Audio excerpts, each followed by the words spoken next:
A4C all for Christ. నీ బాధ పోవాలంటే వాక్యాన్ని చదువు, నీ పాపము పోవాలంటే వాక్యాన్ని పాటించు. ప్రేమమేడ కృపమేడ పరలోకమందున్న మా తండ్రి, మహిమగల మీ నామమునకు స్తోత్రములు దేవా. అయ్యా, వాక్యమును కేవలం బాధలో ఉన్నప్పుడు ఆదరణ కొరకు, భయములో ఉన్నప్పుడు ధైర్యం కొరకు మాత్రమే చదవడం కాక, చదివిన వాక్యాన్ని పాటించి వాక్యానుసారము పరిశుద్ధంగా జీవించి మీకు మహిమను తెచ్చే మార్పు గల హృదయం మాలో పుట్టించండి తండ్రి.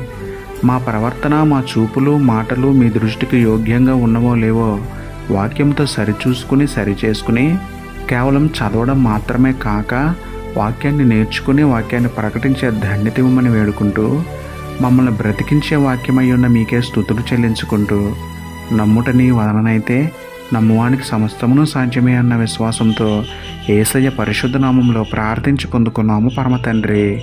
ఆమేన్.